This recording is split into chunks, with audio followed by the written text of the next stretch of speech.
días a todos. Para mí es un placer presentar ante ustedes una conferencia recientemente presentada en el Curso Internacional de Gastroenterología Trujillo 2024. En ese momento se me asignó la conferencia Prevención Primaria y Secundaria del Cáncer Gástrico. Hoy día, lo que se hace a nivel mundial con respecto a la prevención primaria y secundaria del cáncer gástrico es básicamente la punta del iceberg. Hoy día, para prevención secundaria, se identifican los pacientes con atrofia, metaplasia intestinal, displasia, cáncer.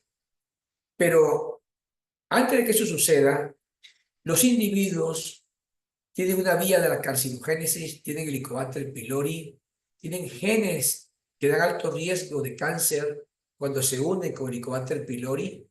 Hay cambios epigenéticos, hay cambios de metilación en el DNA de las células, el estilo de vida, consumir sal, consumir tabaco. Esto se desaconseja profundamente como una estrategia para que se disminuya el riesgo de cáncer, disminución del consumo de verduras y de frutas. Recientemente en Colombia hemos inaugurado el Grupo Colombiano de Investigación en Helicobacter pylori. Yo les invito a que visiten nuestro portal www.helicobacterpyloricolombia.com. La conferencia que voy a dictar deriva en gran parte de nuestras discusiones y conceptos que hemos ido madurando en el Grupo Colombiano de Investigación en H. pylori.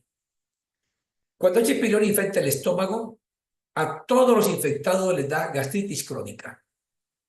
Un grupo de ellos avanzan a atrofia gástrica sin metaplasia. Un pequeño grupo de ellos avanzan a atrofia con metaplasia intestinal. Eso puede avanzar a displasia y finalmente a cáncer. Y H. pylori explica el 95% de los cánceres. Si H. pylori no estuviera, el 95% de los cánceres no se produjeran. El cáncer gástrico representa hoy día el quinto cáncer más frecuente y la cuarta causa de muerte por cáncer. Eso es lo que hoy nos ha convocado en esta importante presentación. El concepto de la carcinogénesis propuesto por el profesor Correa hace algunos años le permitió al profesor inferir que H. pylori un día infecta la mucosa sana y que finalmente puede aparecer cáncer gástrico en algunos individuos cuando esa mucosa sana avanza a gastritis superficial, gastritis atrófica multifocal, metaplasia intestinal. Con base en esta importante hipótesis, si se cura H. pylori, se disminuye el riesgo de cáncer gástrico. Y esto está totalmente comprobado y se llama la prevención primaria del cáncer. Prevención primaria es curar H. pylori. Sin embargo, cuando hay gastritis atrófica y metaplasia intestinal, aunque se erradica H. pylori, persiste un riesgo remanente ahí. No es del todo protector, porque cuando H. pylori llega a estos estados avanzados de inflamación en el estómago, hay un punto de no retorno que no sabemos cuál es. Lo que sí se sabe a nivel mundial es que esa inflamación crónica persistente durante décadas produce cambios del DNA, cambios epigenéticos, y esos son inamovibles en esos individuos. Por eso, cuando ocurren estos cambios de atrofia y metaplasia, además de curar H. pylori, el paciente debe ser sometido a una vigilancia de su estómago para hacer prevención secundaria del cáncer. Y esa vigilancia, la periodicidad dependerá de la severidad del riesgo. En esta conferencia esto se va a discutir. Entonces, la prevención primaria del cáncer es quitar H. pylori. Hemos traído aquí hoy día los trabajos que nos parecen más representativos de este importante concepto.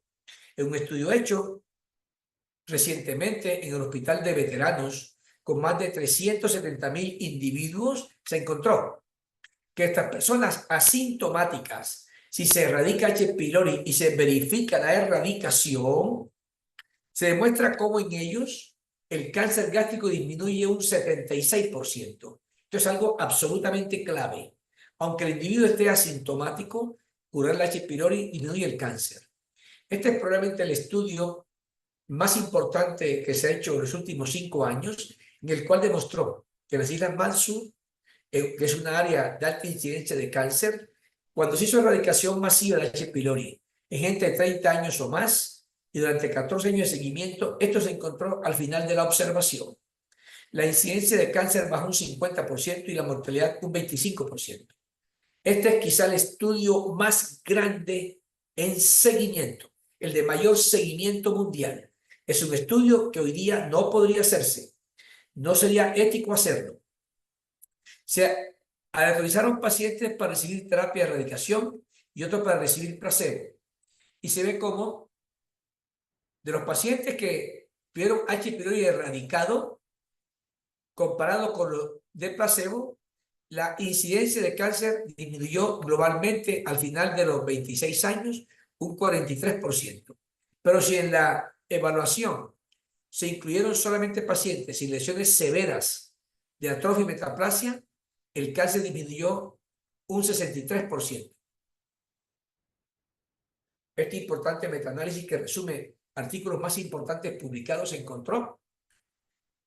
Se incluye aquí el trabajo de la profesora Blanca Piazuelo hecho en Colombia, que a 10 años curar H. pylori disminuye el riesgo de cáncer gástrico casi un 50%, lo disminuye 46%. Y la mortalidad a 10 años se baja un 34%. Este concepto de prevención primaria de cáncer ha sido respaldado recientemente por el Consenso de Maastricht, el cual recomienda que para propósito de prevención de cáncer gástrico se debe utilizar métodos no invasivos. Entre los métodos no invasivos se prefieren aquellos que identifican infección activa, específicamente antígenos fecales del Helicobacter pylori y el test respiratorio con urea marcada con carbono 13. Esos son los métodos recomendados. Y el grupo de Maastricht recomienda que sería tiempo de que los países que tengan alta incidencia de cáncer, que significa 20 o más cánceres por cada 100.000 habitantes, o riesgo intermedio, 10 a 20 cánceres por cada 100.000 habitantes, se incorpore esto en las prioridades de salud en esos países. Colombia y muchos países de Sudamérica tienen un riesgo intermedio y algunos tienen un riesgo alto, de tal suerte que en Chile, que hay un riesgo alto de cáncer gástrico, eso debe hacerse igual que en otros países, y en Chile ya han empezado con el profesor Riquelme a hacer esta estrategia de prevención primaria del cáncer. En otros países asiáticos hace mucho tiempo se ha incorporado la prevención primaria mediante la erradicación masiva de H. pylori. En Japón, durante muchos años, se hacía prevención secundaria utilizando radiografía del estómago.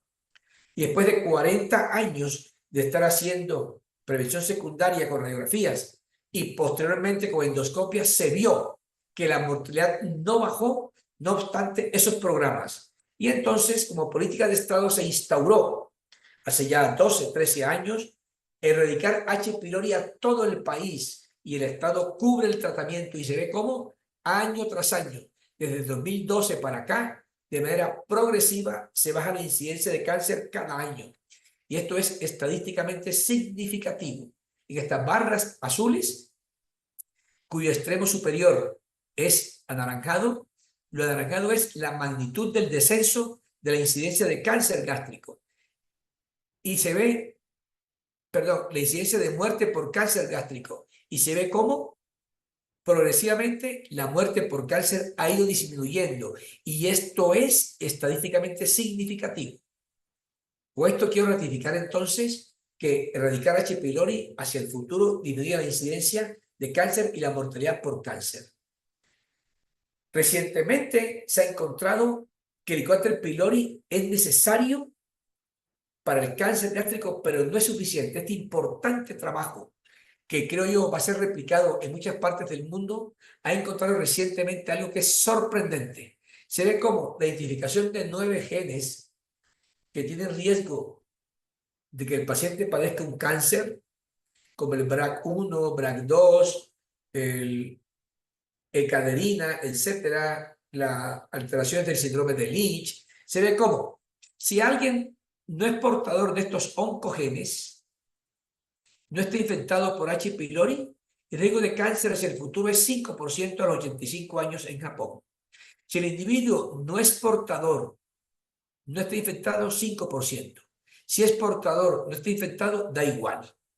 Pero cuando hay H. pylori como infección y no es portador de oncogenes que predisponen al cáncer, el riesgo a los 85 años es 14%. Le da cáncer gástrico.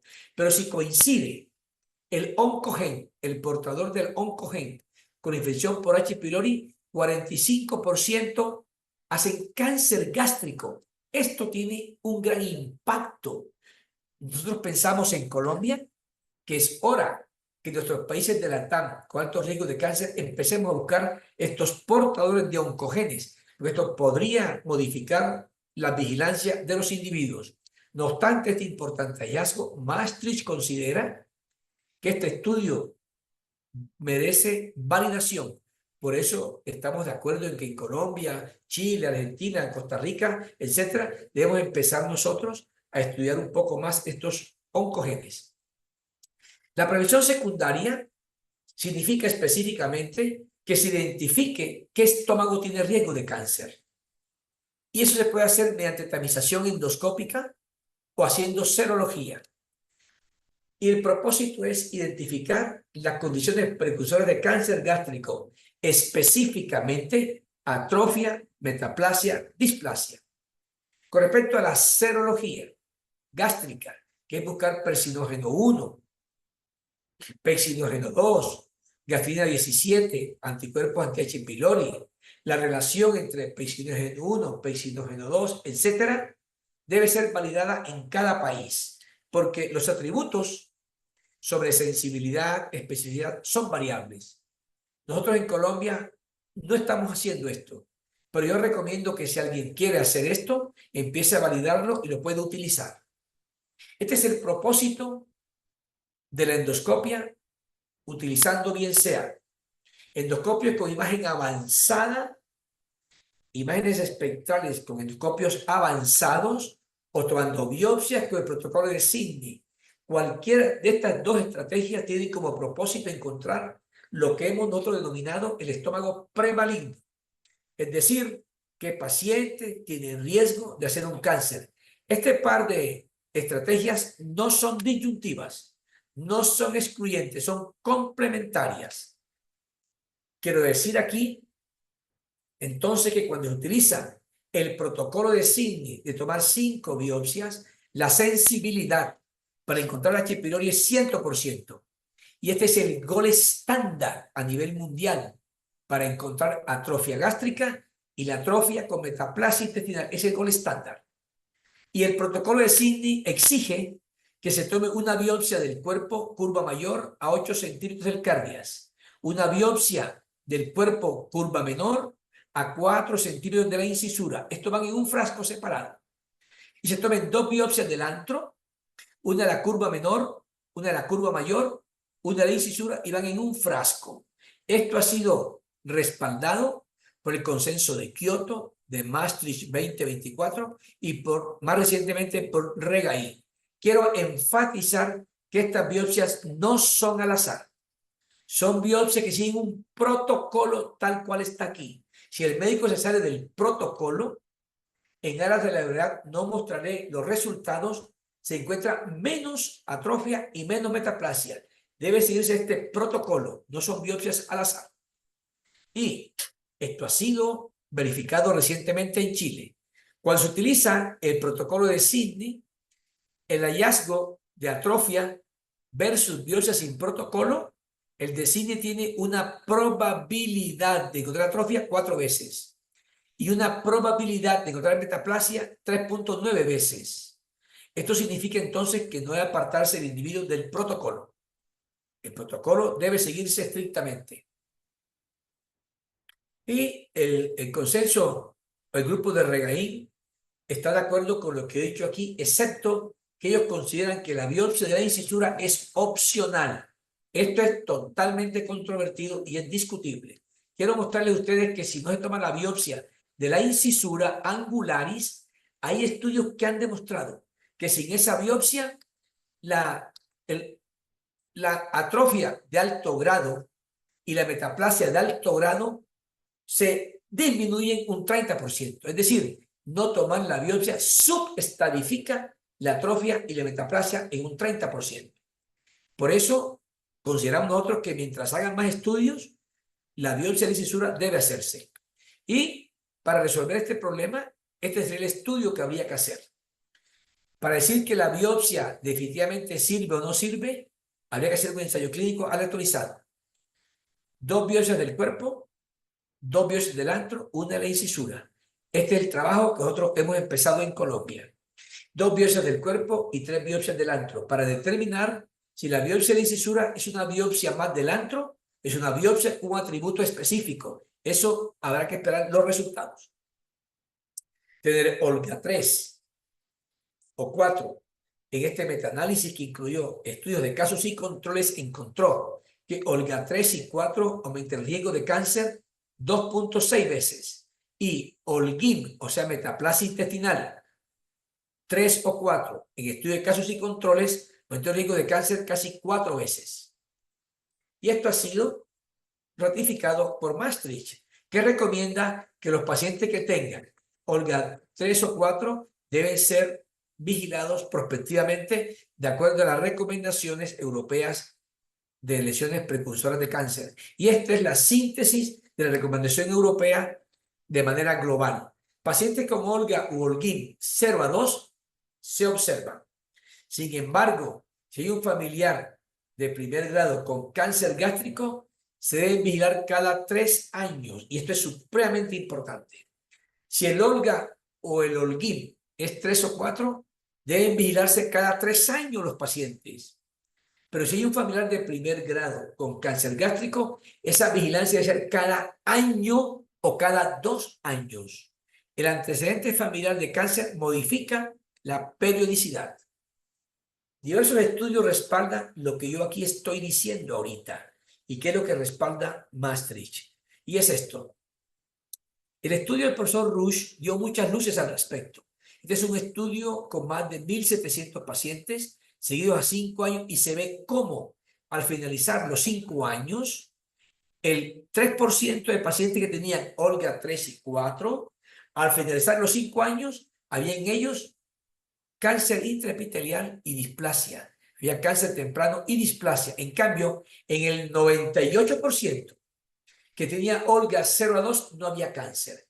Esto ratifica que Olga 0 a 2 podrían no vigilarse excepto si hay un familiar de cáncer gástrico. En Colombia, en el primer estudio que hizo nuestro grupo en la Universidad Nacional, encontramos que el 88% de más de 1.500 pacientes testeados tenían Olga 0 a 2 y solo el 12% Olga 3 o 4. Esto significa que si solo se vigilaran endocopias de alta calidad, Olga 3 y 4, se evitarían muchos gastos en pacientes que no ameritan vigilancia.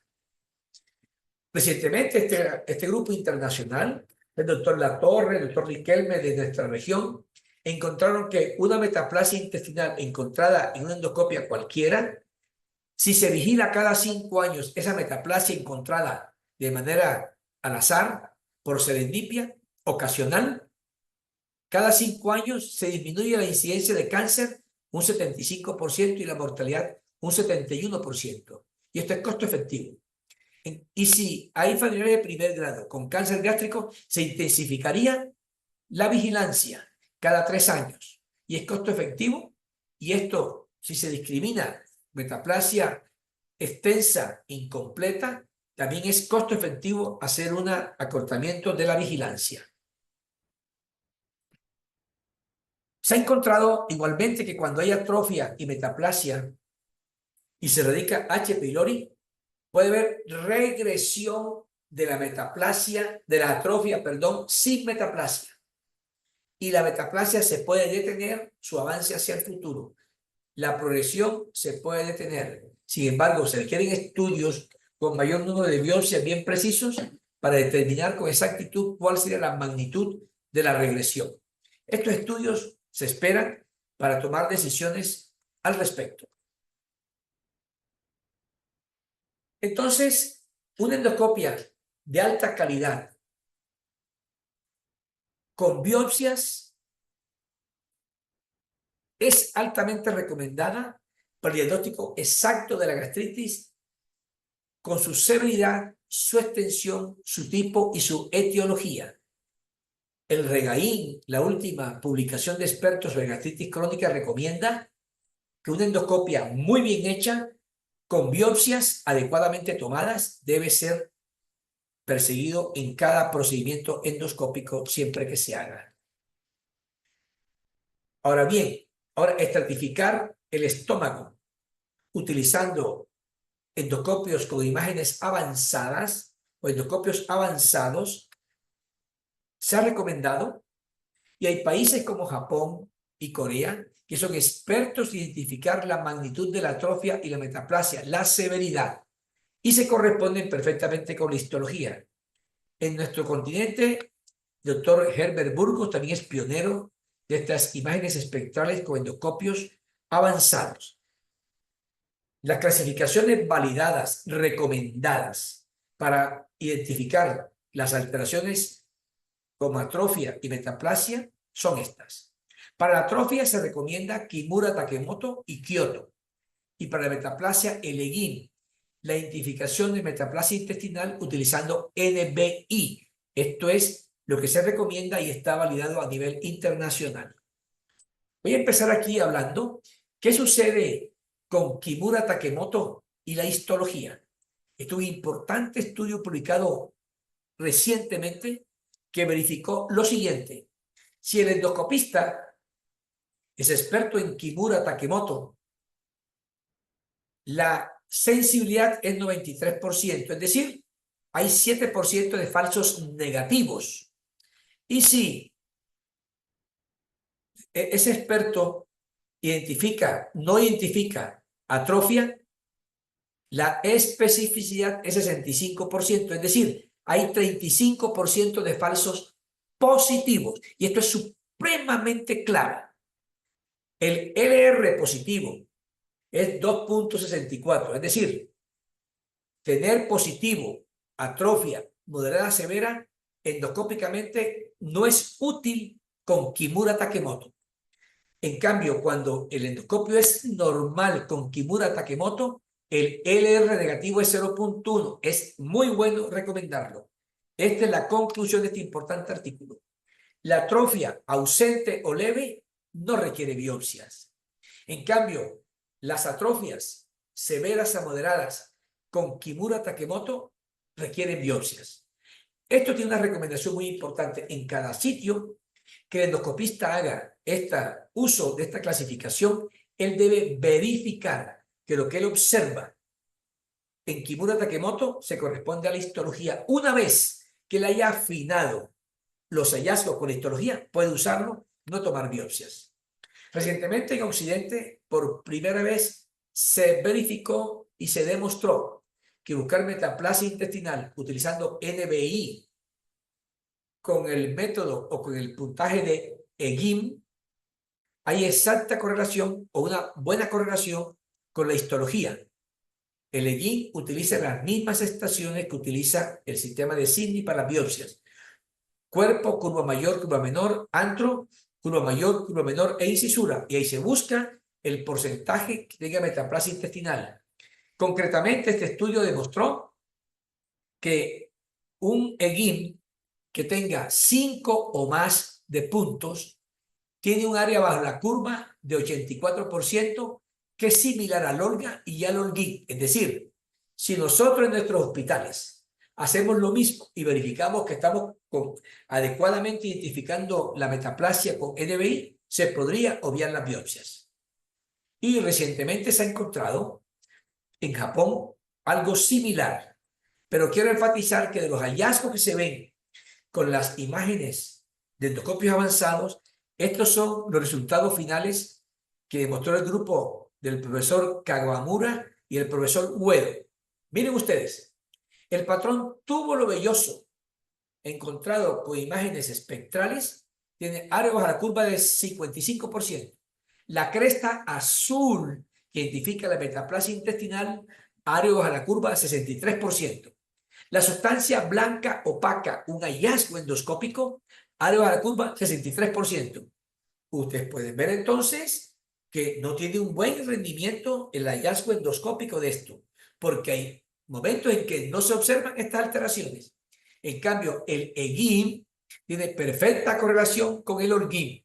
Cuando uno esto lo demuestra, se pueden obviar las biopsias y utilizar hacia el futuro estas imágenes espectrales.